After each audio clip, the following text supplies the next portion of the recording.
স্বাগত জানাচ্ছি। নির্বাচন নিয়ে এখন টেলিভিশনের নিয়মিত আয়োজন ভোটের ট্রেনে। পুরো আয়োজন জুড়ে আপনাদের সঙ্গে আছি আমি বেলায়েত হোসাইন। ত্রয়োদশ জাতীয় সংসদ নির্বাচনকে সামনে রেখে আজ থেকে শুরু হয়েছে অংশীজনদের সাথে নির্বাচন কমিশনের সংলাপের প্রথম দিনই অনুপস্থিত ছিলেন প্রায় অর্ধেক আমন্ত্রিত অতিথি। দিনব্যাপী চলা এই সংলাপে দেশের বেশ কয়েকটি বিশ্ববিদ্যালয়ের উপাচার্য, সরকারি বেসরকারি বিভিন্ন প্রতিষ্ঠান প্রধান সহ ৪৮ জনকে আমন্ত্রণ জানানো হয়েছে। কিন্তু সকাল বিকেল দুই বেলা মিলে আলোচনায় অংশ নিয়েছেন মাত্র ২৫ জন। সংলাপে অংশ নিয়ে নির্বাচনের আগে ও পরের পরিস্থিতি নিয়ন্ত্রণে কমিশনকে নানা ধরনের পরামর্শ দিয়েছেন তারা। এর মধ্যে নির্বাচনের স্বচ্ছতার জন্য পুরো নির্বাচন কার্যক্রমকে সিসিটিভির আওতায় আনার পরামর্শ দিয়েছেন ঢাকা বিশ্ববিদ্যালয়ের উপাচার্য। আর জাতীয় বিশ্ববিদ্যালয়ের উপাচার্য বলেছেন, সংসদ নির্বাচনের তারিখ ঘোষণা হলেই কেটে যাবে অনেক সংকট। আমার সাংবাদিক বলেন, ক্যামেরা বলেন, এই যত ভিজিবল থাকা যায় প্রত্যেক ক্ষেত্রে, এমনকি প্রয়োজনীয় অতিরিক্ত। আর দ্বিতীয়ত হচ্ছে যে পর্যবেক্ষকদের উপর নির্ভর করা খুবই প্রয়োজন।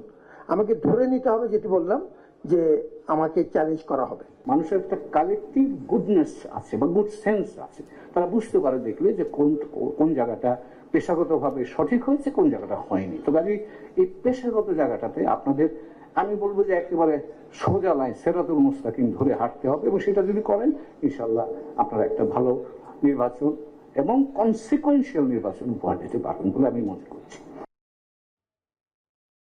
সংলাপে প্রধান নির্বাচন কমিশনার এএমএম নাসিরউদ্দিন বলেছেন, সুষ্ঠু ও সুন্দর ভোট আয়োজন করতে প্রতিশ্রুতিবদ্ধ নির্বাচন কমিশন। পাশাপাশি ডাকসু এবং জাকসু নির্বাচনের অভিজ্ঞতা জানতেও আগ্রহ প্রকাশ করেছেন সিইসি। আমাদের তরফ থেকে আমরা এশিওর করছি যে আমরা ইনশাল্লাহ totally freely, impartially, neutrally, professionally, as per law election করতে আমরা প্রতিশ্রুতিবদ্ধ। জ্ঞান লব্ধ, অভিজ্ঞতা লব্ধ আপনাদের যে উইজডম, আপনাদের মেধা মন্ত্রের দিকে যে উৎসাহিত যে পরামর্শ, মতামত উঠে আসবে ইনশাল্লাহ। আমরা মনে করি এটা আমাদেরকে অত্যন্ত, আমাদের কাজকর্মে এই অত্যন্ত গুরুত্বপূর্ণ ভূমিকা রাখবে।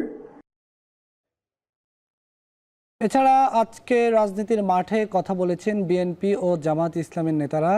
কি বলেছেন তারা, শুনে আসতে চাই। আমরা সরকারকে সমর্থন দিয়েছি গণতন্ত্রের প্রশ্নে, আমরা সরকারকে সমর্থন দিয়েছি, টিকিয়ে রেখেছি একটি ভালো নির্বাচনের জন্য। আমরা সরকারের কাছে প্রত্যাশা করি ভালো নির্বাচনের জন্য স্বল্প সময়ের মধ্যে যা যা করার সেগুলো উদ্যোগী হয়ে আপনি সিদ্ধান্ত নেবেন, সেটার প্রতি আমাদের সমর্থন আছে। এই পিআর সিস্টেম হলে কি হবে?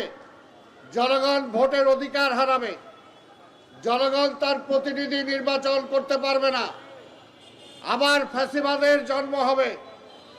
তার এলাকায় এমপি কে নির্বাচিত হবে জনগণ জানবে না, জনগণ কোনো নালিশ নিয়ে, কোনো সুপারিশ নিয়ে পার্লামেন্ট মেম্বারের কাছে যেতে পারবে না। আমাদের নির্বাচন সুষ্ঠু, গ্রহণযোগ্য, নিরপেক্ষ করার জন্য প্রয়োজনীয় টেকনিক্যাল সাপোর্ট আপনারা দেবেন, কারিগরি সহযোগিতা যেন আপনারা দিতে পারেন, সেটাও আমির জামাত এই ডেলিগেশনের কাছে তারা অনুরোধ জানিয়েছেন। অত্যন্ত দৃঢ়তার সাথে বলেছেন, আমরা ফেব্রুয়ারিতে ইলেকশনে যেতে চাই, প্রোভাইডেড আমাদের যে রিফর্ম প্রপোজালগুলো জুলাই সনদের আইনি ভিত্তির মধ্য দিয়ে এই নির্বাচনটাই এর ভিত্তিতে হইতে হবে, তাহলে নির্বাচন ফেয়ার, ফ্রি এবং ক্রেডিবল হবে। RICL TMX, যুগের পর যুগ স্থাপনা থাকে মজবুত। VRM প্রযুক্তির RICL TMX। দর্শক, ভোটের ট্রেনের এই পর্যায়ে আমরা আলোচনা করব, আজকের আলোচনা শুরু করব। আজকের আলোচনার বিষয় আমরা ঠিক করেছি পোস্টাল ব্যালট। এই বিষয়ে আলোচনার জন্য আমাদের সঙ্গে স্টুডিওতে এসে যুক্ত হয়েছেন reporters forum for election and ডেমোক্রেসির সাবেক সভাপতি ইকরামুল হক সায়েম। আমাদের সঙ্গে অনলাইনে যুক্ত আছেন নির্বাচন কমিশনের সাবেক অতিরিক্ত সচিব জেসমিন টুলি। আপনাদের দুজনকেই স্বাগত জানাচ্ছি আমাদের আজকের আলোচনায়। আজকের ভোটের ট্রেনে আমরা যেটা বলেছি, পোস্টাল ব্যালট নিয়ে আমরা কথা বলবো। পোস্টাল ব্যালটটি আসলে অনেক পুরনো একটি ধারণা, এটা নিয়ে অনেক দিন ধরে নির্বাচন কমিশন কাজ করছে। যদিও নতুন একটি বিষয় এই পোস্টাল ব্যালটের মধ্যে আওতাভুক্ত করার আগ্রহ প্রকাশ করেছে নির্বাচন কমিশন উদ্যোগ নিচ্ছে। জেলখানার কয়েদিদেরকে এবার পোস্টাল ব্যালটের আওতাভুক্ত করবে নির্বাচন কমিশন। আমি সাইম্বের কাছে আলোচনায় আসবো, শুরুতে একটু আপার কাছে একটু যেতে চাই। টুলেপা, জেলখানার কয়েদিদেরকে তো এর আগে ভোট নেওয়ার অভিজ্ঞতা নির্বাচন কমিশনের নেই, কখনোই নেওয়া হয়নি। বাংলাদেশে যতদূর আমি জানি যে 70টির বেশি জেলখানা রয়েছে, এর মধ্যে প্রায় 75,000 কয়েদি রয়েছে। এই সারা দেশের এই জেলখানাগুলো থেকে কয়েদিদের ভোট গ্রহণ করার যেই উদ্যোগ নির্বাচন কমিশন নিচ্ছে, এইটিকে আপনি কিভাবে দেখছেন, আর এটির কোনো চ্যালেঞ্জ আছে কিনা এই ভোট গ্রহণের ক্ষেত্রে? আচ্ছা, আসলে আমাদের আইন অনুযায়ী আইন মানে গণপ্রতিনিধিত্ব আদেশ 1972-এর অনুচ্ছেদ 27 অনুযায়ী যে সমস্ত ব্যক্তিরা পোস্টাল ব্যালটে ভোট দেবার অধিকারী, তাদের মধ্যে আসলে ইতিমধ্যে মানে 2009 কেন তারও আগে থেকে ছিল যে আইনের হেফাজতে তারা যা থাকবে এবং দেশের ভিতরে যারা কারাগারে আছে তারা এই মাধ্যমে ভোট দেবার অধিকারী হবে। তার মানে এটা আগেই ছিল। এবং আপনি খুব ভালো মতন জানেন যে আমাদের 90-এর পরে 91-এর ইলেকশনে এরশাদ সাহেব যখন ইলেকশন করলো, উনি কিন্তু জেলখানায় ভিতরে থেকে নমিনেশন ফাইল করেছে, ইলেকশন করেছে, জিতেছে। এবং এই জেলখানার যারা কয়েদি যারা থাকে আইনের হেফাজতের মধ্যে, তাদের কিন্তু ভোট নেবার ব্যবস্থাটা ইতিমধ্যে আইনে ছিল। হ্যাঁ, এবার হয়তো ইলেকশন কমিশন যে কাজটা করবে একটু সহজীকরণ করবে। তারা পোস্টালের মাধ্যমে আইনের হেফাজতে থাকা ব্যক্তিদের ভোট নেবেন, না তারা জেলখানার মধ্যে বুথ করে তাদের ভোট নেবে? জেলখানার মধ্যে বুথ করে তো ভোট নেওয়া সহজ, এবং এটা এর আগে ইলেকশন কমিশন এই কাজটা করেছে। সেখানে জেলের ভিতরে যারা থাকে তারাই প্রিজাইডিং অফিসার হয়, তারাই এই কাজটা করে। সেই জন্য ইলেকশন কমিশন এবার প্রথম না, আসলে কারা কারা অধিকার আমি প্রথমে বলিনি, সরকারি কর্মকর্তা যারা সরকারি কাজে তার নিজ এলাকার বাইরে আছে। হ্যাঁ আপা, এই বিষয়ে আমরা আলোচনা করব, কিন্তু জেলখানার কয়েদিদের ভোটাধিকারের ব্যবস্থা করছে নির্বাচন কমিশন। নির্বাচন কমিশনের একটি নিয়ম আমরা দেখেছি আরপিওতে সংযুক্ত করেছে, সেটি হচ্ছে অনলাইনে মনোনয়নপত্র দাখিলের পদ্ধতি তারা রাখেনি এবার, এবং সশরীরে হাজির হয়ে প্রার্থীকে রিটার্নিং কর্মকর্তার কার্যালয়ে এসে মনোনয়নপত্র দাখিল করবে। এরশাদের উদাহরণ আপনি দিলেন, সাবেক রাষ্ট্রপতি, তিনি জেলখানায় থেকে নির্বাচন করেছেন। এবার তো আর জেলখানায় থেকে কারো নির্বাচন করারও সুযোগ রাখছে না, শুধু ভোটের সুযোগ রাখছে নির্বাচন কমিশন। এটাকে কিভাবে দেখছেন? আচ্ছা, আসলে আইনের হেফাজতে যিনি থাকেন তিনি যদি একেবারে সাজাপ্রাপ্ত না হয়, তাহলে তার তো আমাদের এর আগের আইন অনুযায়ী সে হলো নির্বাচনে অংশগ্রহণ করার জন্যে যোগ্য হন। কিন্তু এবার যেটা নির্বাচনী সংস্কার কমিশন এবং নির্বাচন কমিশনে একটা প্রস্তাব আছে যে যাদের অভিযুক্ত করা হবে তারা হবে না, যদি আপনি যিনি যোগ্য হবেন তিনি জানি মনোনয়নপত্র ফাইল করতে পারে, সে যে পদ্ধতিতে হোক না কেন, তাকে সে সুযোগটা তো দেওয়া উচিত এবং তার এটা অধিকার। সেই জন্য আমার কাছে মনে হয় যে যদি জেলখানার মধ্যে থেকে আইনের হেফাজতে থেকে কেউ যদি মনোনয়ন ফাইল করতে চায়, তাহলে অনলাইনে না দিয়েও ইলেকশন কমিশন অন্য ব্যবস্থা নিতে পারে। ওখানে থেকে জমা নেবার সহকারী রিটার্নিং অফিসার বা রিটার্নিং অফিসারের কাছে জমা দেওয়ার ব্যবস্থাটা করে দিতে পারে। জি, আমরা একটু আইনটা কিভাবে হচ্ছে, আসলে আইনটা তো এখনো চূড়ান্ত হয়নি। এক মিনিট একটু আমাকে যদি দেন, আইনটা চূড়ান্ত না হলে না আসলে এই জিনিসগুলো ঠিক বোঝা যাচ্ছে না। আইনটা চূড়ান্ত হলে এই বিষয়ে পরিষ্কার হওয়া যাবে। জি, আবার সাইম ভাই আপনার কাছে আলোচনায় যাব, তবে একটু আপনার অভিজ্ঞতা জানতে চাই। আপনি কত বছর ধরে নির্বাচনী সাংবাদিকতা করছেন এবং কতগুলো জাতীয় নির্বাচন কভার করেছেন? আমি 17-18 বছর ধরে সাংবাদিকতা করছি এবং বলা যায় 2008 সাল থেকে আমি জাতীয় নির্বাচন কভার করেছেন। একটিতেও কি ভোট দিতে পেরেছেন? একটি তো ভোট দিতে পারিনি। আচ্ছা, এই যে নির্বাচন কভার করছেন, নির্বাচনী সাংবাদিকতা করছেন, কিন্তু নিজের ভোটাধিকারটি প্রয়োগ করতে পারলেন না। এবার আমরা দেখেছি পোস্টাল ব্যালটে যে ধারণা নির্বাচন কমিশন নিয়ে এসছে, প্রবাসীদের কথা বলা হচ্ছে, নির্বাচন কমিশন জেলখানার কয়েদিদের কথা বলছে, নির্বাচন কমিশন কর্মকর্তাদের কথা বলছে, কিন্তু সাংবাদিকদেরকে কোনোভাবে এর আওতাভুক্ত করা হয়নি। কিভাবে দেখছেন এই বিষয়টাকে? অবশ্যই এটা খুবই সামনে আসছে যে যাদেরকে করা হচ্ছে, আপনি যেটা বললেন যে কয়েদিদেরকে এবার অন্তর্ভুক্ত করা হয়েছে এবং প্রবাসীদেরকে খুব গুরুত্ব সহকারে প্রথম থেকেই দেখা হচ্ছে। সরকারি কর্মকর্তাদের বিষয় তো আগে থেকেই বলা হচ্ছে এবং যারা ভোট গ্রহণের সাথে সম্পৃক্ত। সাংবাদিকদের সংখ্যাটাও কিন্তু কম না, অনেক সংখ্যা। আমরা ঢাকাতে যেই সংখ্যাটা রয়েছে এবং আমরা ঢাকাতে যারা সাংবাদিকতা করি, এখানে অনেকগুলো টেলিভিশন, অনেক পত্রিকা, অনেক অনলাইন পোর্টাল রয়েছে এবং এখন মাল্টিমিডিয়া পোর্টাল রয়েছে অনেক, যেখানে সাংবাদিকরা খুব গুরুত্বের সাথে ভোট কাভার করবেন।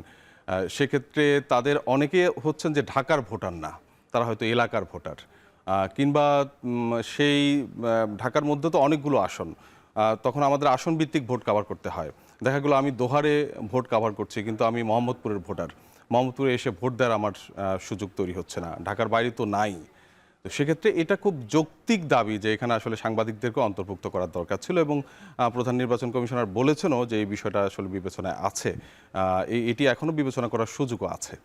জি সাইম ভাই, এখানে আমার টুলিয়াপার কথার প্রেক্ষিতে দুটা বিষয় ছিল। একটা হচ্ছে যে কয়েদিদের ভোটাধিকারের ব্যবস্থা করা হচ্ছে, কিন্তু আসলে কোন ধরনের কয়েদি, যারা সাজাপ্রাপ্ত তারা আসলে ভোটাধিকারের আওতায় আসবে কিনা। আর আইনের কথা যেটা বললেন যে এখানে তো সশরীরে বলা হয়েছে যে গিয়ে মনোনয়নপত্র দাখিল করতে হবে, তাতে ওই সুযোগটা তো এখন নাই যে জেলখানার কেউ অনলাইনে তো যেহেতু নাই এবং জেলখানা থেকে কেউ আসলে প্রার্থী হওয়ার সুযোগটা নাই, এটা তো আর এখন দেওয়ার সুযোগ নাই। আইন তো মোটামুটি প্রক্রিয়া চলছে, ভেটিংয়ের পর নির্বাচন কমিশনে এসেছে, এখন এটি হয়তো উপদেষ্টা পরিষদে যে কোনো সময় পাশ হয়ে যাবে। এই দুটা বিষয়ে টুলিয়াপার কাছ থেকে একটু জানতে চাই যে টুলিয়াপার কোনো অবজারভেশন আছে কিনা এবং জানার আছে কিনা যে আসলে কোন ধরনের কয়েদিরা এখানে ভোটাধিকারের সুযোগ পাবে।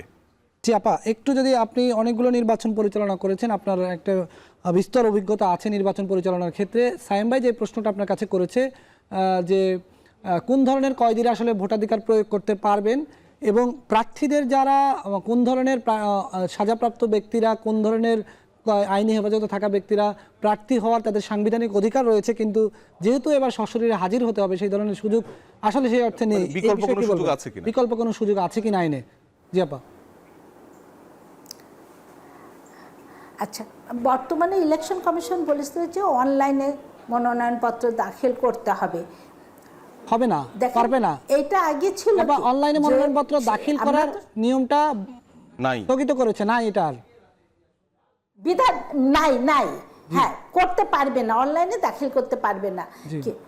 আগে ছিল কি রিটার্নিং অফিসারের কার্যালয়ে করতে পারতো, সহকারী রিটার্নিং অফিসারের কার্যালয়ে করতে পারতো, অনলাইনে করতে পারতো।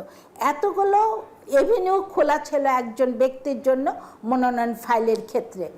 এখন সব ক্ষেত্র বন্ধ হয়ে শুধুমাত্র সশরীরে হাজির হয়ে তাকে, তা এটা আসলে কতটা যুক্তিগতা আমি ঠিক বুঝতে পারছি না। যে এটা একটা ব্যক্তি তো মনে করেন কেউ বরগুনাতে ইলেকশন করতে চায়, সে ঢাকাতে অসুস্থ হয়ে আছে, আমি ধরে নিই যে ঢাকার কোনো হাসপাতালে অ্যাডমিটেড আছে, অথবা ঢাকার কোনো বিজনেসের কোনো নিজস্ব কাজে সেখানে আটকা পড়েছে ওই সময়ের মধ্যে, বা বিদেশের কোনো কাজে গেছে, সে বিদেশে গেছে, তার মানে কি সে তাহলে দেশের নির্বাচনে যোগ্য হওয়া সত্ত্বেও সে মনোনয়নপত্র দাখিল করতে পারবে না? আচ্ছা, এটা ক্লিয়ার। এই ধরনের একটা প্রশ্ন দেখা দিবে এবং ভবিষ্যতে আমি কি পরিষ্কার করতে পারিনি? বলবো পরিষ্কার কয়েদিদের বিষয়টা আবার এটা পরিষ্কার, কয়েদিদের বিষয়টা একটু জানতে চাচ্ছি। আচ্ছা, আমি এটা আবার না, এটা হলো কি হয়েছে, যদি আজকে আমি ইলেকশন তো এক সময়ে, আজকের এই ইলেকশন 2025 সালের 26 সালের ফেব্রুয়ারি মাসের ইলেকশন, ভবিষ্যতে কিন্তু যখন এটা যখন নিরীক্ষার আলোকে মানুষের চোখে পড়বে, তখন কিন্তু এটা একটা ত্রুটি হিসাবে চিহ্নিত হবে যে শুধুমাত্র সশরীরে হাজির হয়ে কেন মনোনয়নপত্র দাখিল করতে হবে, এই একটা জায়গা। আর কয়েদিদের বিষয়টা হলো ভোটার তালিকায় যাদেরই নাম থাকবে তারাই ভোট দেবার অধিকারী হবে। ভোটার তালিকা হতে যদি কেউ অযোগ্য হয়ে যায়, না, হ্যাঁ অবশ্যই অযোগ্য ভোটার তালিকা অযোগ্য কারা হয়, যারা কোনো আদালত কর্তৃক মানসিকভাবে অপ্রকৃতস্থ ঘোষিত হলে সে। আর একটা আছে যে মানবী 2000 আমার মনে হচ্ছে 2013-14 দিকে এই সংশোধিত ভোটার তালিকায় আনা হয়েছিল যে কোনো ধরনের ধরেন কারো যাবজ্জীবন কারাদণ্ড হলো, মানবাধিকার লঙ্ঘন করা। আপা ধরেন কারো যাবজ্জীবন কারাদণ্ড হলো, কারো 10 বছরের জেল হলো, তারা কি ভোট দিতে পারবেন? না, হ্যাঁ, তার জন্য তার ভোটার তালিকায় তার নাম কাটা যায় না। যিনি যোগ্য উনি প্রার্থী হতে পারেন না, কিন্তু ভোটার তালিকায় তার নাম থাকে, তিনি ভোট দিতে পারবেন যদি নাম থাকে। কিন্তু কতগুলো ক্ষেত্রে কিন্তু যদি দোষী সাব্যস্ত হয় তাহলে কিন্তু এদের দালাল আইন, তারপরে যে 74 সালের আইনের, এই কতগুলো আইনের অধীনে যদি কেউ সাজাপ্রাপ্ত হয় সেই ক্ষেত্রে তার ভোটার তালিকা থেকে নাম কর্তন হয়ে যায়, কিন্তু তার জাতীয় পরিচয়পত্র থাকে। এরকম জায়গাগুলো 2013-14-তে অন্তর্ভুক্ত করা হয়েছিল। জি জি জি আপা, আমি একটু প্রশ্ন করি, এটাই আপনি পরিষ্কার করে বলেছেন। পোস্টাল ব্যালটের যে ধারণা, আপনার অভিজ্ঞতা কি বলে? পোস্টাল ব্যালটটা কি বাংলাদেশের জন্য চ্যালেঞ্জ কিনা? পোস্টাল ব্যালটের ধারণাটা একটু আমাদের দর্শকদের উদ্দেশ্যে যদি একটু সহজ করে বলেন, পোস্টাল ব্যালটটা আসলে কি? দর্শকরা পোস্টাল ব্যালট বলতে কি বুঝবে, সাধারণ মানুষ? আচ্ছা, পোস্টাল বর্তমান আইন অনুযায়ী কতগুলো ক্যাটাগরিকে ফিক্সড করে দেওয়া হয়েছে। তার যারা ভোটের দিন ভোট কেন্দ্রে উপস্থিত থাকে না, তারা অ্যাডভান্স ভোটিং, এটাকে অ্যাডভান্স ভোটিংও বলা যায়, মানে আগাম ভোট দিতে পারে। সেটার জন্য হলো সরকারি এবং নির্বাচনের দায়িত্বপ্রাপ্ত কর্মকর্তারাও এই অধীনে নির্বাচনে ভোট দিতে পারে পোস্টাল ব্যালটের মাধ্যমে। যেমন প্রিজাইডিং অফিসার, সহকারী প্রিজাইডিং অফিসার। মনে করেন এবার প্রায় ভোট কেন্দ্রে 8 থেকে 10 লক্ষ লোক নিয়োজিত হবে। এই 8 থেকে 10 লক্ষ লোক কিন্তু পোস্টাল ব্যালটের মধ্যে ভোট দেবার অধিকারী থাকবে বর্তমান আইন অনুযায়ী। প্রবাসে যেসব বাংলাদেশিরা কাজ করছে তারাও পোস্টাল ব্যালটে ভোট দিতে পারবে। আর ভোটটা কেমনভাবে দেওয়া হয়, বর্তমান আইন অনুযায়ী এখনও কিন্তু আইনটা সংশোধন হয়নি, না হলে বোঝা যাচ্ছে না এটা কিভাবে সহজীকরণ করা হচ্ছে। নিয়ম হলো যেদিন তফসিল ঘোষণা করা হবে সেদিন থেকে 15 দিনের মধ্যে ওই ভোটারকে রিটার্নিং অফিসার বরাবর আবেদন জানাতে হয় যে উনি পোস্টাল ব্যালটের মাধ্যমে ভোট দেবে। এই ক্ষেত্রে বর্তমানে ইলেকশন কমিশন যেটা করেছে, একটা অনলাইন প্ল্যাটফর্ম খুলে দিছে, বলছে এখানে তারা রেজিস্ট্রেশনটা করবে। তার মানে সরাসরি এখন আর রিটার্নিং অফিসারের কাছে আবেদন করার দরকার নাই, তারা ভোটের জন্য একটা রেজিস্ট্রেশন করবে যে আমরা ভোট দিতে চাই। মানে এই একটা ধাপ সহজই কিন্তু হয়েছে। তারপরে হবে যখন প্রার্থীর তালিকা চূড়ান্ত হবে, প্রতিদ্বন্দ্বী প্রার্থীর তালিকা চূড়ান্ত হবে, প্রতীক বরাদ্দ হয়ে যাবে, তখন ব্যালটটা সাথে সাথে প্রিন্ট করতে হবে, হয়তো একদিনের মধ্যে প্রিন্ট করতে হবে পোস্টাল ব্যালটের। কারণ পোস্টাল ব্যালটটা কিন্তু ভিন্ন রকম, সাধারণ ব্যালটের চাইতে একটু আলাদা। এই পোস্টাল ব্যালটটা তখন যে ঠিকানায়, যে দেশে থেকে যে আবেদন করেছে তাকে সেই ঠিকানায় পোস্ট অফিসের মাধ্যমে পাঠাতে হবে এবং উনি ভোট দিবেন। ভোট দেওয়ার প্রক্রিয়াটা একটু ডিফারেন্স, একজনকে সাক্ষী রেখে ভোট দিতে হয়। ভোট দিয়ে উনি আবার ওই খাম, একটা বিশেষ খাম থাকে যেখানে ডাক টিকিট প্রযোজ্য হয় না, এই বিশেষ খামের মধ্যে ভরে উনি পোস্টাল ব্যালটটা আবার রিটার্নিং অফিসারের কাছে, যে এলাকার উনি ভোটার সেই এলাকার রিটার্নিং অফিসারের কাছে উনি পোস্ট অফিসের মাধ্যমে প্রেরণ করবে। এবং রিটার্নিং অফিসার যেটা করবে, যে যেদিন নির্বাচনী ফলাফল যখন একীভূত করে, যে সময় ক্যান্ডিডেট, তারপর তার নির্বাচনী এজেন্ট, সাংবাদিক, পর্যবেক্ষক সবার উপস্থিতিতে যখন ফলাফল একীভূত করা হয়, সেই সময় উনি পোস্টাল ব্যালটগুলো খুলবেন এবং যে প্রার্থীর অনুকূলে ভোট পড়েছে সেই প্রার্থীর অনুকূলে কাউন্ট করবে। কিন্তু ওনার রেজাল্ট হয়ে যাওয়ার পর, মানে একীভূত হওয়ার পর, রেজাল্ট চূড়ান্ত হওয়ার পর যে সমস্ত পোস্টাল ব্যালটগুলো আসবে সেগুলো উনি কাউন্টের মধ্যে কাউন্ট আর করবেন না, ওখানে ওরকম অবস্থায় রেখে দিবেন সিলগালাকিত অবস্থাতেই। এই হলো বর্তমানে পোস্টাল ব্যালটের আইনগত অবস্থা। জি আপা, আমাদের সঙ্গে যুক্ত থাকেন। সাইম ভাই, আপনার কাছে একটি প্রশ্ন রাখবো, সেটি হচ্ছে যে এই পোস্টাল ব্যালটের ক্ষেত্রে নির্বাচন কমিশনের চ্যালেঞ্জ কি থাকবে? বিরতির পর সেই প্রশ্নের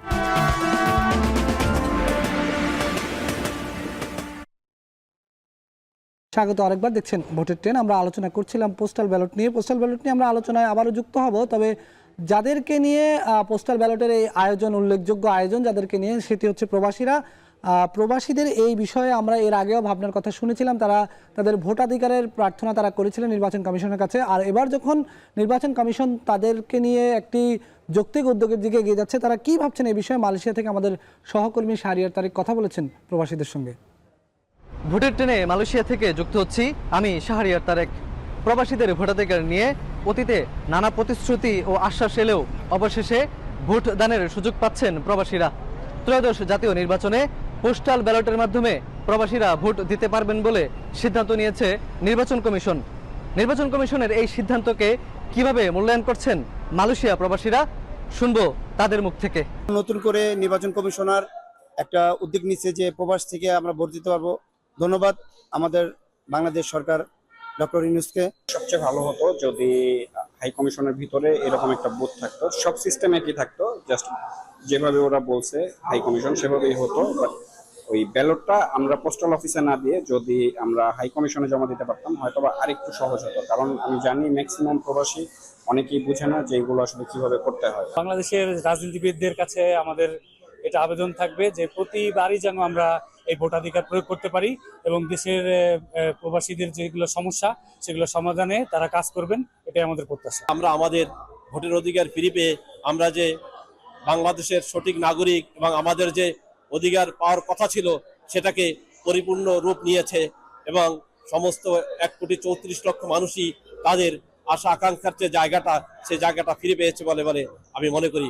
প্রবাস যাত্রায় পাসপোর্ট করা থেকে শুরু করে ফেরার সময় বিমানবন্দর, এসব জায়গায় যে সকল অনিয়ম এবং ভোগান্তিতে পড়তে হয় প্রবাসীরা মনে করেন ভোট দানের এই সুযোগের মাধ্যমে এখন থেকে রাজনীতিকরা এ সকল সমস্যা সমাধানে আরও বেশি গুরুত্ব দেবেন।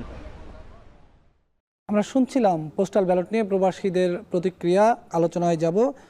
সাইম ভাই, আপনার কাছে একটু যেতে চাই। সাইম ভাই, পোস্টাল ব্যালট নিয়ে অনেক কথা হচ্ছিল এর আগে, যদিও নির্বাচন কমিশন অনেকগুলো প্রক্রিয়া যেতে চেয়েছিল, তারা প্রক্সি ভোটিংয়ের কথা বলেছে, সেটিতে তারা সফল হয়নি। সেই প্রক্সি ভোটিং তারা অনেক বাধার মুখে পড়ে। প্রক্সি ভোটিং তিনটি বিকল্প তারা ছিল, এর মধ্যে একটি উল্লেখযোগ্য ছিল প্রক্সি ভোটিং, সেটি করতে পারেনি। পোস্টাল ব্যালটের এই কথাটি যখন আসছে, আমি দেখেছি গত কয়েকদিন আগে নির্বাচন কমিশনার আবুল ফজল মোহাম্মদ সানাউল্লাহ তিনি বলেছেন যে অনেক ধরনের রাজনীতিবিদদের কাছ থেকে সবুজ সংকেত না পাওয়ার কারণে অনেক বিষয় বাস্তবায়ন করতে পারেননি রাজনৈতিকভাবে। এর মধ্যে একটা উল্লেখযোগ্য কথা তিনি বলেছেন যে এই যে হাই কমিশনগুলো আছে বা আমাদের দূতাবাসগুলো আছে, বিশ্বের বিভিন্ন দেশে মিশনগুলো আছে, সেই মিশনগুলোতে, সেই দূতাবাসগুলোতে যদি বুথ বসিয়ে পোস্টাল ব্যালটগুলো বা প্রবাসীরা এসে সরাসরি ভোট দিতে পারতেন এবং সেখানেই ভোট গণনার ব্যবস্থা করা হতো, তাহলে অনেক সুবিধা হতো। এবং ভোট যেহেতু একটি উৎসব, প্রবাসীরাদের জন্য একদিন একটা উৎসবের আয়োজন হলো। এখন তো সে নিজে নিজে ঘরে বসে ভোট দিবেন, কিন্তু তার ভোটটা তিনি দিচ্ছেন আবার পাঠিয়ে দিচ্ছেন। এই যে ভোট কেন্দ্রের যে একটা উৎসব, সেই উৎসবে তো তিনি শরিক হতে পারছেন না। কি বলবেন এই বিষয়ে? আসলে দেখেন, পোস্টাল ব্যালট মানেই হচ্ছে পোস্ট ব্যবহার করি, অর্থাৎ ডাকযোগে যে ভোট আদান প্রদান, অর্থাৎ ব্যালট যাবে ডাকযোগে, ভোটটাও পাঠাবেন ডাকযোগে, এটাই আসলে পোস্টাল ব্যালট। সেটার হয়তো একটা বিশেষ ব্যবস্থা হতে পারতো যে দূতাবাসের মাধ্যমে সেখানে যেন, যেটা হয়তো ডাকযোগে তার কাছে ব্যালটটা যাবে, কিন্তু সেই ব্যালটটা সে আবার ডাকযোগে না পাঠিয়ে সেটা হয়তো দূতাবাসে দিলে সেখান থেকে হয়তো সহজে পাঠানো সহজ হতো আর কি, মানে সঠিক সময়ের মধ্যে।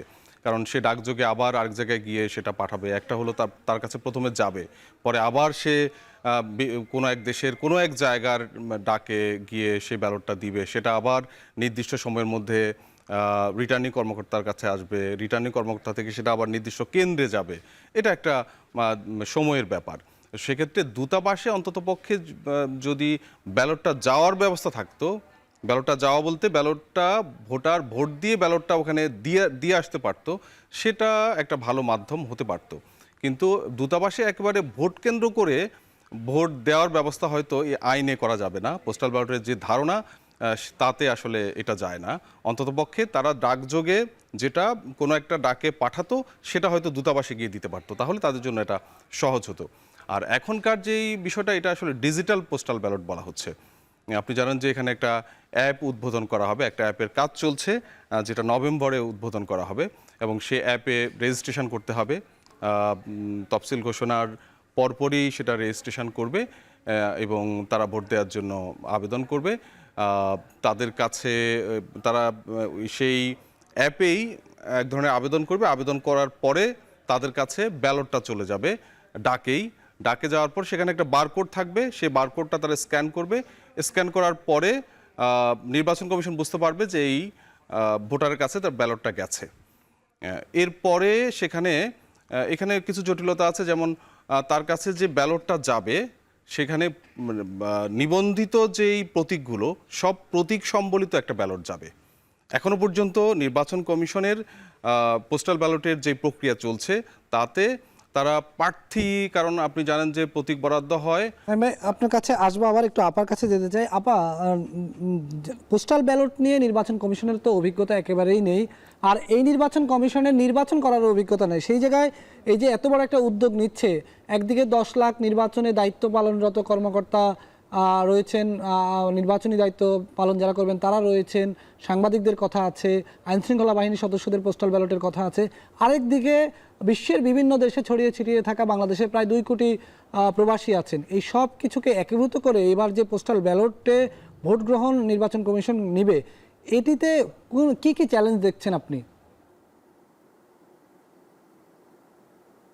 আচ্ছা, প্রথমত আমি ভাইয়ের একটা প্রশ্ন উত্তর আগে দিয়ে নিই একটু। হ্যাঁ, উনি বলেছিল যে সব ধরনের যারা আসামি না, মানে যারা কারাভোগ করছে সব ধরনের দণ্ডিত আসামিরাই কি পোস্টাল ব্যালটে বা ভোট দিতে অধিকারী কিনা। এখানে কিন্তু 3 পারে কিনা, এটা 3 ক্যাটাগরি পারে না। একটা হলো অপ্রকৃতস্থ হলে, 2 হলো যদি ওই যে দালাল আইন 72 যেটা আছে ওইটার অধীনে কেউ সাজাপ্রাপ্ত হয়ে থাকে, আর একটা আইসিটি আইন 1972-এর অধীনে 74, মানে আইসিটি আইনটা, এটার অধীনে যদি কেউ সাজাপ্রাপ্ত হয়ে থাকে তাহলে তারা কিন্তু ভোটাধিকার তাদের থাকে না।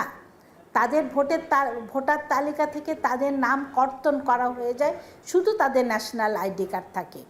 আচ্ছা, এবার আসি যে এবার ভোটের ব্যাপারটা। আসলে আমাদের দূতাবাসগুলোতে আমরা প্রায় প্রত্যেকটা কমিশনে ইলেকশনের আগে ট্রাই করেছে যে দূতাবাসের মাধ্যমে ভোটটা দেওয়া যায় কি না, কিন্তু সমস্যা দেখা দেয় কি, যেখানে ভোট নেবার ব্যবস্থাটা করা হবে ওখানকার আইন শৃঙ্খলা পরিস্থিতি ওই দেশ পারমিট করবে না।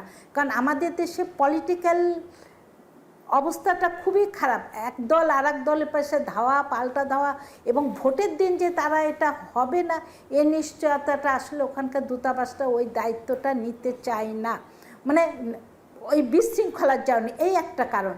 আর দ্বিতীয়ত ইলেকশন কমিশন এবার যেটা প্রথম সাইড যেটা করেছে, রেজিস্ট্রেশনটা অনলাইনে করলো। তারপরে বলছে যে তারা পোস্টালটা পাঠাবে কি যে সমস্ত নিবন্ধিত আছে যে দলগুলো, তাদের যে প্রতীক সম্মিলিত, তার মানে সেই এটা কেমন হলো, মানে আপনি আমাদের দেশে প্রতীক রেজিস্টার পলিটিক্যাল পার্টি প্রায় 50টা এসে দাঁড়াবে সম্ভবত, তার মানে 50টা প্রতীক দিয়ে, এবং এছাড়া স্বতন্ত্র প্রার্থী তো থাকতে পারে, বাকি স্বতন্ত্র, তার মানে প্রায় 100-150 প্রতীক দিয়ে পোস্টার হবে। তাহলে আইনের মধ্যে তো ব্যালটের জায়গাটাও সংশোধন করা প্রয়োজন, তাহলে এই ব্যালটের ডিজাইনটা ডিফারেন্স হবে সাধারণ ব্যালটের চাইতে, এবং এতগুলো প্রতীক দিয়ে এটাও কেমন জানে লাগে। তার চাইতে ইলেকশন কমিশন যদি অনলাইনে ব্যালট প্রেরণ করতো তাহলে প্রতিদ্বন্দ্বী প্রার্থীর তালিকা চূড়ান্ত হওয়ার পরে সেটা দেওয়াটা বেশি ভালো হবে। সেখানে মাত্র দেখা যাবে যে গড়ে কত 5 থেকে 6 জন ক্যান্ডিডেট হয় আমাদের প্রতিটা আসনে, প্রায় কোনো আসনে 10 জন হইলে আবার কোনো আসনে দেখা যায় 2 জন 3 জন, গড়ে এরকম 5-6 জন হয়। প্রতিদ্বন্দ্বী প্রার্থীর তালিকা চূড়ান্ত সিদ্ধান্ত হওয়ার পর ব্যালটটা দেওয়াটাই আমার কাছে মনে হচ্ছে ঠিক। দ্বিতীয়ত হলো, যদি এই প্রথমবার এটা কোনো পাইলটিং হয়নি, পাইলটিং না করাতে ভুল ত্রুটিগুলো বোঝা কিন্তু খুব মুশকিল হয়ে ওঠে, এবং আমাদের আইনের ওই ফলাফল একীভূত করার সময় যদি ব্যাপক ব্যালট পড়ে এবং ভোট কেন্দ্রে ভোটের দিন যে রিটার্নিং অফিসার যে রেজাল্ট ঘোষণা করে এবং একীভূত করার পর যদি রেজাল্টটা ডিফারেন্স হয়, এটা একটা বিরাট বিতর্ক দেখা দেবে, পুরো নির্বাচনটাই প্রশ্নের মুখোমুখি পড়ে যাবে। আমার কাছে তাই মনে হচ্ছে। সেই জন্যে এত বড় মানে হুট করে এত বড় পরিবর্তন না করে যদি ডিজিটাল মাধ্যমে পাঠাতে পারতো এবং সেটা কোড নাম্বার দিয়ে ট্র্যাকিং করতে পারতো, ট্র্যাকিং যদি করার ব্যবস্থা থাকতো যে ভোটার রেজিস্ট্রেশন করেছে তার কাছে ব্যালটটা পেরেছে, এবং তিনি যদি সেটা আবার দূতাবাসে মানে ওই দেশের দূতাবাসের কাছে পৌঁছায় দিতে এবং দূতাবাস থেকে ডিপ্লোম্যাটিক ব্যাগে এনে রিটার্নিং অফিস ইলেকশন কমিশনকে দিলে ইলেকশন কমিশন তখন রিটার্নিং অফিসারকে দিত। মানে এই পোস্ট অফিসের মাধ্যমে আসা যাওয়ার চাইতে ডিপ্লোম্যাটিক ব্যাগে করে যদি এনে ইলেকশন কমিশনকে দিয়ে, অবশ্যই এখানে আবার আস্থার ব্যাপার আছে, মানুষের যে আস্থার জায়গাটা এত নড়বড়ে, তখন বলবে যে দূতাবাসের মধ্যে কি ঢোকালো না ঢোকালো, কিন্তু প্রত্যেক ভোটার তার ব্যালট পেপার যদি ট্র্যাকিং করতে পারে তাহলে আমার মনে হয় প্রশ্নের উত্তরগুলো অনেকটা সহজ হবে, মানে এগুলো দৃশ্যমান করা যাবে, না হলে ইলেকশনটা প্রশ্নের মুখে পড়তে পারে। জি, এখানে একটা বড় বিষয় হলো যে স্বতন্ত্র প্রার্থীদেরকে আসলে কিভাবে ভোট দিবে, যেহেতু শুধুমাত্র নিবন্ধিত প্রতীকগুলো থাকবে, এটা একটা বড় কোশ্চেন। হ্যাঁ, আপাও কিন্তু সেই প্রশ্নটাই তুলেছেন সাইম ভাই। আপনার কাছে আমার যে জানার বিষয়টা, আপা কিন্তু এই প্রশ্নগুলো তুলে পোস্টাল ব্যালটেও নির্বাচন কমিশন চ্যালেঞ্জের মুখে পড়তে পারে। নির্বাচন কমিশনের এমনিতেও নির্বাচন করার কোনো অভিজ্ঞতা নাই এই নির্বাচন কমিশনের, তার মধ্যে এত বড় একটি কার্যক্রম নির্বাচন কমিশন হাতে নিচ্ছে। আমরা দেখি বিভিন্ন নির্বাচনের আগে মক ভোটিং হয় সাধারণত। এই ধরনের কোনো উদ্যোগ কি নির্বাচন কমিশন চাইলে নিতে পারে কিনা প্রবাসীদের ক্ষেত্রে? তাহলে হয়তো এই যে আপা যেটি বললেন যে চ্যালেঞ্জগুলো বা সমস্যাগুলো চিহ্নিত হয়ে যাবে আগে থেকেই। আসলে প্রথমত হচ্ছে যে এই পোস্টাল ভোটিংয়ের প্রক্রিয়াটাই, ডিজিটাল পোস্টাল ভোটিংয়ের প্রক্রিয়াটাই এখনো পর্যন্ত নির্বাচন কমিশন পুরোপুরি ঠিক করে নাই। কিছু তাদের আইনের বিষয়, কারিগরি বিষয়গুলো এখনো কিন্তু এগুলো প্রক্রিয়াধীন রয়েছে। সেক্ষেত্রে এখনো পর্যন্ত এই প্রক্রিয়াই আগে সম্পন্ন হতে হবে, এবং এরপরে আমার মনে হয় একটা প্রশিক্ষণের মধ্যে যাবে, হয়তো প্রবাসীদের মধ্যে একটা ট্রায়ালের মধ্যে নির্বাচন কমিশন যাবে, এবং ট্রায়ালের মধ্যে যাওয়া উচিত।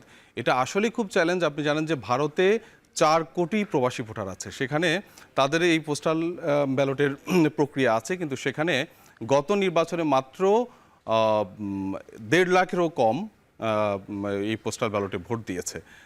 এটাতে আসলে যতটা আগ্রহ করে এই প্রক্রিয়া চালু করা হচ্ছে, এটার যে চ্যালেঞ্জিং বিষয়গুলো আছে, এটা আসলে কতটুকু সাড়া পাবে বা কতটুকু আসলে সফল হবে, এটা নিয়ে বেশ প্রশ্ন আছে। আপনি জানেন এই 1 কোটিরও বেশি আমাদের প্রবাসী, এবং এই 1 কোটিরও বেশি প্রবাসী যদি ভোট দিতে পারে, ধরেন 50 লাখ কিংবা 70-80 লাখও যদি ভোট দিতে পারে, আমাদের কিন্তু অনেক আসনের ভোটের রেজাল্ট কিন্তু পাল্টে যেতে পারে।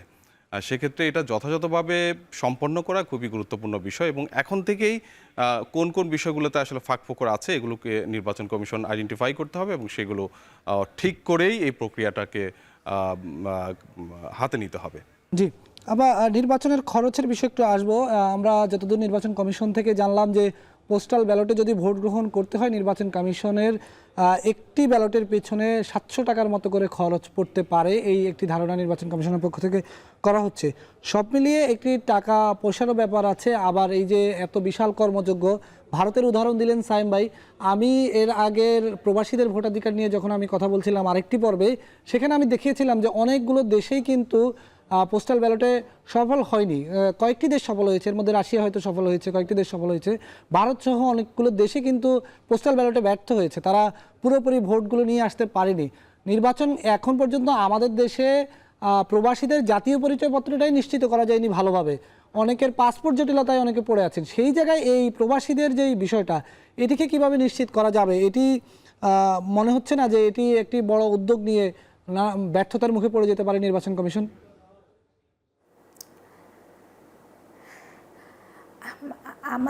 আমি বলবো যে আসলে এখনো যে জিনিসটা চূড়ান্ত হয়নি, আইনই তৈরি হয়নি, এর বিধিমালা তৈরি হয়নি, এটা কোনো অবস্থাতে কোথাও মাঠ পর্যায়ে কোথাও টেস্টিং হয়নি। এই পর্যায়ে পুরো পৃথিবীতে আমাদের বিভিন্ন, আপনি এক সৌদি ধরলেই তো আপনি চিন্তা করেন কত, ওখানে প্রায় 10 লাখের উপরে মানুষ, আর বিভিন্ন জায়গায় তারা, যে একটা জায়গায় যে না যেখানে অ্যাম্বাসি সেখানে আমাদের লোকজন থাকে সেরকম না, এখানে আমাদের লাখ লাখ লোক ছিটানো আছে। তাই এরকম অবস্থাতে শুরুতে আমার মনে হয় না সবগুলো দেশ কাভার করা ঠিক হবে। 2-1টা দেশ কাভার করে প্রথমে পাইলটিং হিসাবে দেখে তারপরে আস্তে আস্তে আসলে আগানো উচিত। প্রথমে যেটা বিধিমালায় নাই, আইনি নাই, কি পদ্ধতি হবে সেটাও চূড়ান্ত হয়নি। এই পর্যায়ে আসলে ঠিক এত বড় একটা মিশন হাতে নেওয়া আমার কাছে মনে হয় না ঠিক বুদ্ধিমানের মতন কাজ হচ্ছে। কিন্তু আমাদের প্রবাসীদের ভোটার তালিকার ভোটাধিকার আনতে হবে, এটা ঠিক, কিন্তু সেটা আনতে যেন আবার পুরো নির্বাচন ব্যবস্থাটাই প্রশ্নের মুখে না পড়ে, এটা সবসময় মাথায় রাখতে হবে, এটাও খেয়াল রাখতে হবে। সহজ পদ্ধতি পোস্টাল ব্যালটকে সহজীকরণ, আমার কাছে মনে হয় যে এটা করতে পারতো কিনা ইলেকশন কমিশন। অনলাইনে ওয়ান টাইম প্রিন্টেবল বলে একটা ব্যালট তাদের কাছে পাঠা দিতে পারতো, তারা ওখান থেকে প্রিন্ট নিত, একবারে একজন মানুষ একটা ব্যালট একবারে প্রিন্ট করবে, যারা রেজিস্ট্রেশন তারা সে প্রিন্ট করতো, প্রিন্ট করে ওখানেই ভোট দিয়ে আবার সে ইতে পাঠাতো, অনলাইনে পাঠাতো। সেটাও ঝুঁকিপূর্ণ ছিল, ঝুঁকি অ্যাভয়েড এখানেও হতো না, কিন্তু বা প্রিন্ট পর্যন্ত থাকতো, বাকিটা আবার পোস্ট অফিসের মাধ্যমে আসতো, মানে অর্ধেক অনলাইন অর্ধেক অফলাইন, এরকম করে কি করা যেত কিনা। আমি নিজেও খুব বর্তমান পদ্ধতিতে কনফিউজড হয়ে পড়েছি যে এই পদ্ধতিতে করে কোনো অবস্থাতে 1% লোককেও যদি আনা যায় তাও আমরা মনে করবো যে সফলতা কিছু হয়েছে। কিন্তু স্পেসিফিক মালয়েশিয়া আমরা যদি টার্গেট করি, হ্যাঁ মালয়েশিয়া এবং 2টা দেশকে এবার আমরা নিয়ে আসছি। নেক্সট টাইম আমাদের আরও তো আছে, উপজেলা ইলেকশন হবে, ইউনিয়ন পরিষদ হবে, তখন আস্তে আস্তে ধাপে ধাপে আমরা এই ক্ষেত্রগুলো বাড়াবো। এইভাবে চিন্তা করা যায় কিনা। জি আপা, ইলেকশন কমিশন অনেক ধন্যবাদ আপনাকে। সাইম ভাই, একেবারে শেষের দিকে চলে এসেছি। একেবারে শেষ প্রশ্নটি হচ্ছে এই যে পোস্টাল ব্যালটের যে ধারণাটা নিয়ে আমরা আসছি, আপাও এক ধরনের ব্যর্থতার শঙ্কা করছেন। এই ব্যর্থতার শঙ্কা আসলে যদি ব্যর্থ হয়ে যায় নির্বাচন কমিশন, কি ধরনের বিপর্যয় আসলে আসতে পারে? ব্যর্থতার বিষয় না, বিষয় হলো যে কিছু নতুন একটা প্রক্রিয়ায় কিছু সংশয় থাকবে, কিছু কনফিউশন থাকবে, এখানে কিছু বিচ্যুতি থাকতে পারে। সেই বিচ্যুতিগুলোর জন্য না থাকে আগে থেকে সতর্ক হওয়া। আমার কাছে মনে হচ্ছে আপা যেটা বলছেন অনলাইন ভোটিংয়ের কথা, ওটা অনেকটা অনলাইন ভোটিং, এবং উনি বলছেন যে অর্ধেক ডিজিটাল। এখন যে প্রক্রিয়াটা এটা কিন্তু অর্ধেক ডিজিটাল, এবং এটার ক্ষেত্রে একটা সমস্যাই সমাধান হতে পারে খুব ভালোভাবে যদি তার কাছে ব্যালটটা যায় ডিজিটালি, কিন্তু সেটা ডাকযোগে না দিয়ে যদি দূতাবাসে দেয়, দূতাবাস থেকে পাঠানো হয়, এটা ইজি হয়, যেটা আমি শুরুতেই বলেছি। কিন্তু দূতাবাস নিয়ে তো বিশ্বস্ততার অনেক বিষয় আছে। আপা যেটা বিশ্বস্ততার কথা বলেছেন, দূতাবাসে ভোট দেয়া নেয়া, সেটা নিয়ে বেশি আশঙ্কা, নানান ধরনের আশঙ্কা আছে। কিন্তু একেবারে বিশ্বাস তো আমাদের কাউকে করতে হবে। আমরা রিটার্নিং কর্মকর্তাদের তো বিশ্বাস করছি, প্রিজাইডিং কর্মকর্তাদের বিশ্বাস করছি। তো এখানে কিন্তু একটা বিষয় আছে যে আমরা যখন আমাদের ভোট কেন্দ্রে ভোটাধিকার প্রয়োগ করি, সেখানে পোলিং এজেন্টরা রয়েছেন, নানা ধরনের, সেখানে তো আমরা ভোট দেই, কিন্তু এই ভোটটা তো আমরা সেখানে দিচ্ছি না। আমি তো দূতাবাসে গিয়ে ভোট দিচ্ছি না, ভোটটা কিন্তু আমি আগেই দিচ্ছি, আমি শুধু ব্যালটটা নিয়ে রেখে আসছি। সেটার একটা প্রক্রিয়া ঠিক করতে হবে।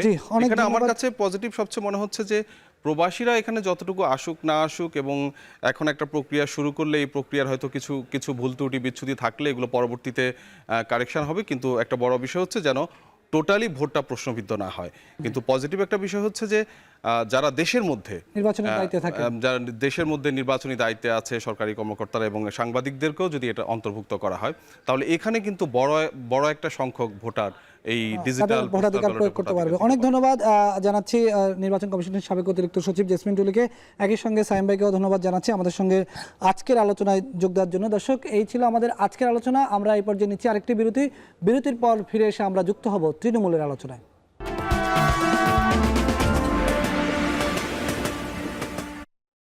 স্বাগত আরেকবার, দেখছেন ভোটের ট্রেন, সঙ্গে যুক্ত আছি আমি বেলায়েত হোসাইন। আমরা আজকে পুরো পর্বে আলোচনা করছিলাম পোস্টাল ব্যালট নিয়ে। এবার যে আমরা একটু তৃণমূলের আলোচনায় যুক্ত হব, সিলেট থেকে আমাদের সহকর্মী গুলজার আহমেদ আমাদের সঙ্গে যুক্ত হচ্ছেন।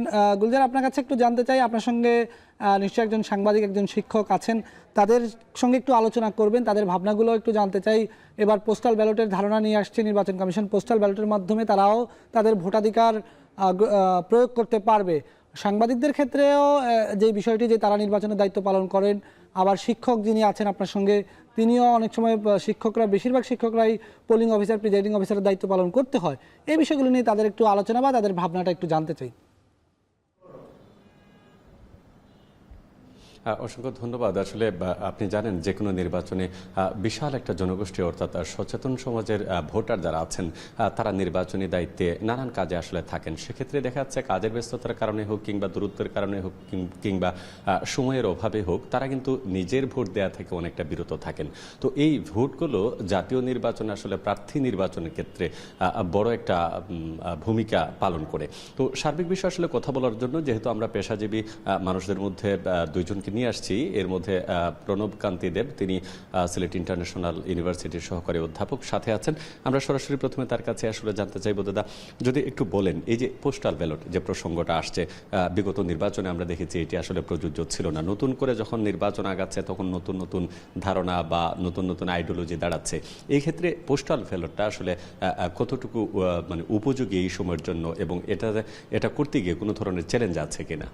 অনেক ধন্যবাদ। আসলে আপনি যেটুকু বলছিলেন যে আমাদের নতুন নতুন অনেক ধারণা আসছে, এবং নির্বাচনী কাজে আমি আমার জায়গা থেকে যেটি বলবো, একজন শিক্ষক হিসাবে, যে বাংলাদেশের জাতীয় নির্বাচনগুলোতে শিক্ষকরা একটি বিপুল পরিমাণ শিক্ষকরা, লক্ষ লক্ষ শিক্ষকরা এখন দায়িত্ব পালন করে থাকেন, প্রিসাইডিং অফিসার থেকে শুরু করে। এবং এক্ষেত্রে যেটি হয়েছে, তারা তাদের নিজেদের ভোটাধিকারটা প্রয়োগ করতে পারেন না, এবং এটি একটি দীর্ঘ আক্ষেপের বিষয় থেকে যায় যে তাদের সম্ভাব্য প্রার্থিতা নির্বাচনের ক্ষেত্রে তাদের এই মানে সুযোগটুকু পান না। তো আমার মনে হয় এক্ষেত্রে পোস্টাল ব্যালট নিয়ে যে শুরুর, যে আগামী নির্বাচন থেকে পোস্টাল ব্যালট চালুর যে চিন্তা করা হচ্ছে, সেটি অবশ্যই একটি ইতিবাচক দিক, এবং এতে করে যে বিপুল পরিমাণ নির্বাচনে যারা দায়িত্ব পালন করেন শিক্ষক সমাজের প্রতিনিধি বা শিক্ষকরা, তারা সেই সুযোগটা পাবেন। আবার একই সাথে আমাদের চিন্তা করতে হবে যে আমাদের দেশে যেহেতু এটি প্রথমবারের মতো চালু হতে যাচ্ছে, আমার মনে হয় যে এখানে কিছু চ্যালেঞ্জ অবশ্য থেকে যায়, এবং আসলে এর আগে যেটি রেজিস্ট্রেশন করার যে ব্যাপার থাকে, পোস্টাল ব্যালটটা সময় মতো পৌঁছানোর যে ব্যাপারটা থাকে, আবার এইখানে গোপনীয়তা আসলে কিভাবে কতটুকু নিশ্চিত করা যাবে। তো আমার মনে হয় এই বিষয়গুলোকে মাথায় নিয়ে যদি পোস্টাল ব্যালট চালুর আগে যথাযথ সচেতনতাটা তৈরি করা যায়, ইভেন এ ব্যাপারে যদি প্রশিক্ষণের তৈরি করা দেওয়ার ব্যবস্থা থাকে, অথবা আমরা বলবো যে যারা আসলে ভোটার হবেন তাদের আগে নিবন্ধন সম্পন্ন করে তাদেরকেও যদি সেইভাবে প্রস্তুত করা যায়, তাহলে অবশ্যই মনে হয় যে এটি আমাদের বাংলাদেশের আগামী নির্বাচনের জন্য একটি বড় ইতিবাচক দিক হিসাবে বিবেচিত হবে, এবং যারা এতদিন ভোটাধিকার প্রয়োগ করতে পারতেন না নির্বাচনের দায়িত্ব পালনের কারণে, সেই সমস্ত শিক্ষকরাও কিন্তু সেই সুযোগটি তারা অনায়াসে পেতে পারেন। সেটি একই প্রশ্ন আসলে জনাব সিরাজুল ইসলাম, সাধারণ সম্পাদক সিলেট প্রেস ক্লাবের, আমি যদি আপনার কাছে জানতে চাই, একইভাবে শিক্ষকদের মতো সাংবাদিকরাও আসলে দায়িত্ব পালন করেন, পাশাপাশি প্রবাসী ভোটার আছেন, আইন শৃঙ্খলা বাহিনীর নানা স্তরের আসলে জনবল যেটি আছে তারাও কাজ করে। তো এই ক্ষেত্রে আমরা যদি বিবেচনা করি, পোস্টাল যে ব্যালটের কথা বলা হচ্ছে, আপনার দৃষ্টিতে এই উদ্যোগটা আসলে কেমন? ধন্যবাদ গুলজার। আসলে পোস্টাল ব্যালট কনসেপ্টটি বাংলাদেশের নির্বাচনী ব্যবস্থার সাথে প্রথম, এবং আমরা যদি একটু চিন্তা করি, আপনি যেমনটি বলছেন বা আমাদের প্রমদা যেটি বলছেন, যে আমাদের একটি বিশাল জনগোষ্ঠী কিন্তু ভোটদান থেকে বিরত থাকে অনেক ক্ষেত্রে, তার সুযোগ সুবিধার অভাবে, সময়ের অভাবে। বিশেষ করে আমরা যদি আমাদের মিডিয়া কমিটির কথা ধরি বা আমাদের ল এনফোর্সার যারা আছে, তারাও কিন্তু অনেক সময় ভোট দিতে পারে না। পাশাপাশি আমাদের, আপনি যেটা বলছিলেন যে আমাদের একটা বিশাল অংশ কিন্তু প্রবাসী আছে। আমাদের সিলেটের প্রেক্ষাপটে এটা কিন্তু খুবই গুরুত্বপূর্ণ। সিলেটের প্রায় 20 লাখ প্রবাসী যুক্তরাজ্য সহ আপনার মধ্যপ্রাচ্যের বিভিন্ন দেশে বসবাস করে, এবং তারা দীর্ঘদিন থেকে একটি দাবি জানিয়ে আসছিলেন যে তারা কিন্তু ভোটাধিকার থেকে বঞ্চিত। এবার কিন্তু নির্বাচন কমিশন যে উদ্যোগটি নিয়েছে, তারা পোস্টাল ব্যালটের মাধ্যমে এই ধরনের ভোটদানের সুযোগ কিন্তু পাবে। তবে এখানে কিন্তু চ্যালেঞ্জেরও কিন্তু বেশ কয়েকটি বিষয় রয়েছে। আমাদের কিছুদিন আগে আমাদের নির্বাচন কমিশনের সিনিয়র সচিব যে কথাটি বলছিলেন, যে ওনারা পোস্টাল ভোট বিডিএম একটি অ্যাপস তৈরি করছেন, যেটা গুগল প্লে স্টোর থেকে ডাউনলোড করে সেখানে রেজিস্ট্রেশন করা যাবে, এবং রেজিস্ট্রেশনের পরে হয়তো সেটা এনআইডির সাথে সংযুক্ত হবে, সংযুক্ত হওয়ার পরে এটা কনস্টিটিউয়েন্সির সাথে কিন্তু আবার চলে যাবে। তো এক্ষেত্রে আমরা মনে করবো যে আমাদের যে ভোটদানের যে সুযোগটা, আমরা মিডিয়া কর্মীরা যারা অনেক ক্ষেত্রে ভোট প্রদান করতে পারি না নানা কারণে, আমাদের ব্যস্ততার কারণে বা প্রফেশনাল কারণে, এটা কিন্তু পোস্টাল ভোটের মধ্যে আমাদের সেই সুযোগটি সৃষ্টি হবে। অসংখ্য ধন্যবাদ আপনাদের দুজনকে আমাদের সাথে যোগ দেওয়ার জন্য। বেলাল, শুনছিলেন যে আসলে আজকে যারা আমাদের সাথে যোগ দিলেন তারা তাদের এই পোস্টাল ব্যালট নিয়ে যে মতামত সেটি আসলে আপনাদের সামনেই আসলে বলেছেন। ধন্যবাদ গুলজার। আলোচনা করছিলেন তৃণমূলের যারা আছেন তাদের ভাবনা নিয়ে। আমাদের সঙ্গে যুক্ত ছিলেন একজন সাংবাদিক শিক্ষক। দর্শক, এই ছিল আজকের ভোটের ট্রেনের আয়োজন। সাথে থাকার জন্য ধন্যবাদ।